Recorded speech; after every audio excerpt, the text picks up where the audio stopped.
दोस्तों, आज की इस वीडियो में मैं लाया हूँ आपके लिए कोर्ट में यूज़ किए जाने वाले वोकैबलरी वर्ड्स जो कि हम अक्सर मूवीज़ वगैरह या फिर सीरियल्स में सुनते हैं, बट उनके मतलब हमें पता नहीं होते। तो चलिए शुरू करते हैं। हमारा पहला वर्ड है अक्यूज़। अक्यूज़ का मतलब होता है to declare that someone committed a crime, मतलब एक तरह से किसी पर दोष लगाना। अक्यूज़ का मतलब होता है किसी पर दोष लगाना या किसी पर कोई आरोप लगाना। It is often used in the passive voice to describe the state of someone who is accused or was accused of something. ये हम अक्सर पैसिव वॉइस में यूज़ करते हैं ताकि हम ये दिखा पाएँ कि उसके ऊपर दोष किस चीज़ का लगाया जा रहा है, कौन सा काम उसके द्वारा किया गया। For example, he was accuse of stealing the woman's wallet. उस पर उस औरत का पर्स चुराने का आरोप है। नेक्स्ट हमारा एडवोकेट, अ लीगल एडवाइजर और professional who pleads on behalf of the accused in court. मतलब एक दोषी, जैसे कोई दोषी है, उसने अपने लिए जो वकील चुना होता है जो कि उसके पक्ष में बोलता है ताकि उसको जल्दी से जल्दी रिहाई मिल सके, तो उसे हम बोलते हैं एडवोकेट। एग्जाम्पल है the advocate asked for her immediate release from jail. मतलब एडवोकेट ने उसकी जेल से तुरंत रिहाई के लिए एक अपील करी। नेक्स्ट है हमारा appeal, to apply to a higher court to change a जजेस डिसीजन।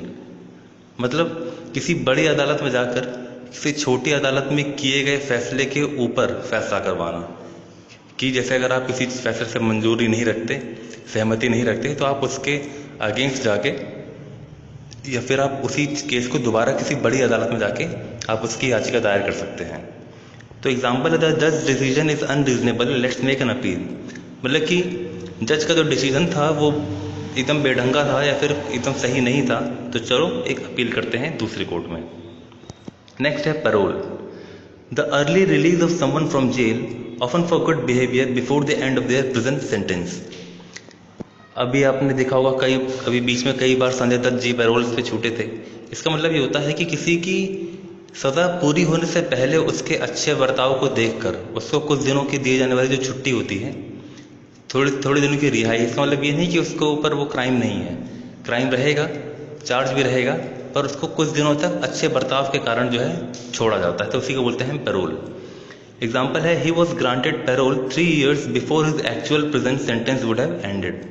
मतलब कि अपनी सज़ा के 3 साल पहले ही खत्म होने से पहले ही, अपनी सज़ा के 3 साल पहले खत्म होने से पहले ही उसे पैरोल पर छोड़ दिया गया। नेक्स्ट है plea, the defendant's response of either guilty और innocent for crime they are accused of. मतलब कि एक तरह से खुद की गवाही कि मैं खुद गिल्टी मानता हूँ अपने आप को या फिर मैं निर्दोष मानता हूँ, यही होती है हमारी plea. He didn't steel anything so he will plead not guilty. क्योंकि उसने कोई चोरी नहीं की इसलिए वह अपने आप को निर्दोष करार देगा। नेक्स्ट है arrest, to take someone who supposedly did something illegal into police custody. मतलब किसी को पुलिस की हिरासत में लेना क्योंकि उसने कोई गैर कानूनी काम किया हो। जैसे my sister was arrested last night, I wonder what she did. मतलब मेरी बहन पिछली रात गिरफ्तार हो गई, मैं सोच रहा हूँ कि उसने क्या किया होगा। नेक्स्ट है capital punishment, also known as the death penalty when the guilty person is sentenced to death. मतलब कि आपके बुरे कर्मों की एक ऐसा सजा मिलती है आपको जिसमें आपको सीधे सजाए मौत मिल रही है। तो capital punishment is the death penalty, जिसमें आपको सीधे मौत की सजा मिलेगी। The prosecutor wanted capital punishment for the defendant who had killed 3 people। मतलब प्रोसिक्यूटर जो था वो आरोपी के लिए सजाए मौत चाहता था फैसले में, क्योंकि उसने 3 लोगों का खून किया था। Charge, to formally accuse someone of a crime. किसी को किसी दोष के लिए आरोप लगाना, किसी को किसी दोष के लिए उस पर आरोप लगाना। The police charged him with murder this morning. Police ने उसके ऊपर कत्ल का आरोप लगाया आज सुबह। नेक्स्ट है convict, someone who has been found guilty of a crime and is serving a jail sentence. मतलब कि एक ऐसा व्यक्ति जिसके ऊपर कोई दोष लगाया गया और वह दोषी साबित भी हुआ और जेल में हो। My uncle is a convict, he has to serve 3 more years in jail. मेरे अंकल जो हैं वो एक कॉन्विक्ट हैं, एक दोषी हैं, इसलिए उनको अभी 3 साल जेल में और रहना है। कॉन्विक्ट में दोष लगने के बाद साबित भी हो चुका होता है, जो कि सजा काट रहा होता है। नेक्स्ट है criminal law, the law that punishes criminals and people who break the law. एक ऐसी कानून व्यवस्था, एक ऐसा कानून the law that punishes criminals and people who break the law, एक ऐसा कानून जो कि कानून तोड़ने वालों को या फिर कोई भी इलीगल काम करने वालों को सजा देता हो। She practices criminal law, right now she is working on a robbery case, मतलब वह क्रिमिनल लॉ पढ़ रही है, क्रिमिनल लॉ की प्रैक्टिस कर रही है और इस वक्त वह एक रॉबरी केस के ऊपर काम कर रही है।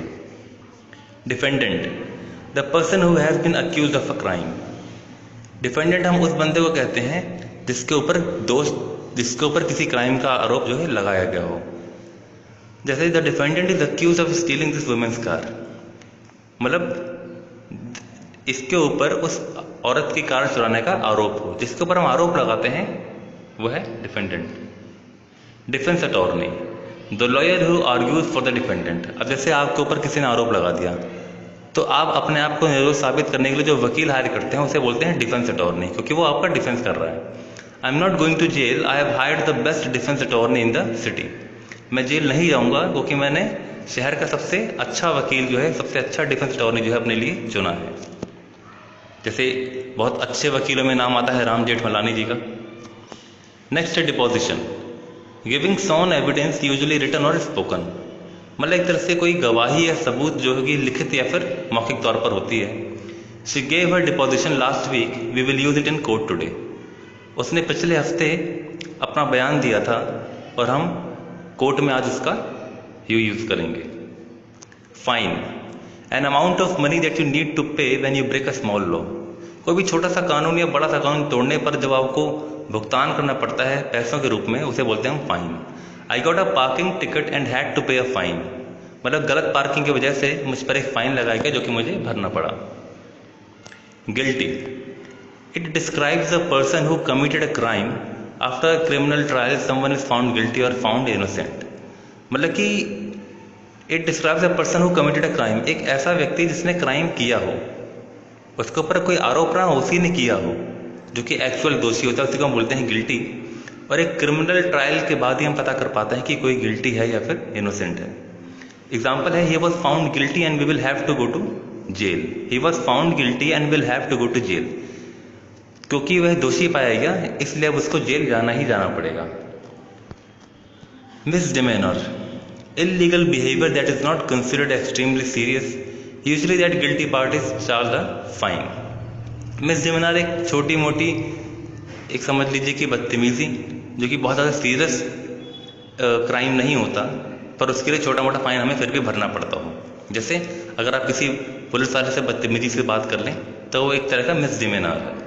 She had to pay a fine for vandalism which is a misdemeanour in this city. उसे एक फाइन भरना पड़ा क्योंकि उसने एक छोटा मोटा क्राइम किया था या फिर छोटा मोटा उसने इलीगल एक्शन किया। नेक्स्ट है prosecutor, the lawyer trying to put the defendant in jail, be prepared.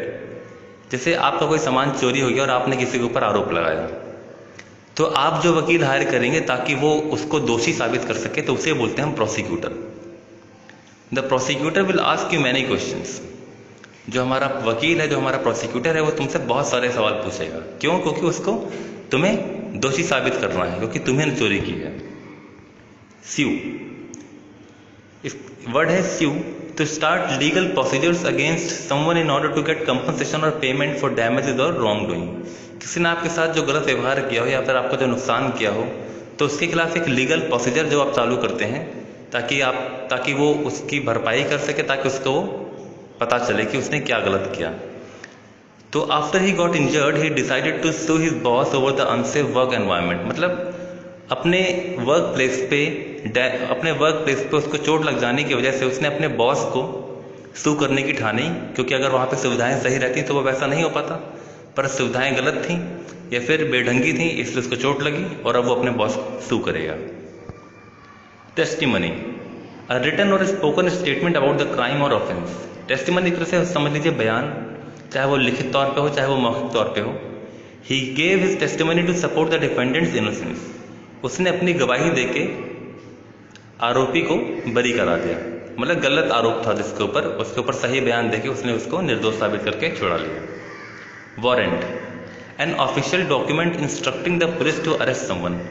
Warrant एक ऑफिशियल डॉक्यूमेंट होता है जो कि कोर्ट की तरफ से इशू होता है ताकि हम किसी को अरेस्ट कर सकें जिसके ऊपर कोई आरोप लगा हो। You may also often here the term search warrant. Search warrant भी आपने पिक्चर में सुना होगा कि कैसे कोई आता है किसी घर पे सर्च वारंट दिखा के पूरे घर की तलाशी लेता है, सामान वामान देता है, तोड़ देता है। तो वो भी एक तरह से ऑफिशियल डॉक्यूमेंट ही होता है जिसमें पुलिस को परमिशन होती है ताकि किसी के घर जाके वो एक सर्च ऑपरेशन चला सके। There is a warrant out for his arrest, मतलब उसकी गिरफ्तारी के लिए एक वारंट निकला है। तो दोस्तों इस वीडियो में इतना ही। नेक्स्ट वीडियो में मिलेंगे हम किसी और वर्क प्लेस की वोकैबुलरी लेके। तब तक वीडियो को लाइक कीजिएगा, कमेंट कीजिएगा, शेयर कीजिएगा और चैनल पर नए हो तो सब्सक्राइब कीजिएगा।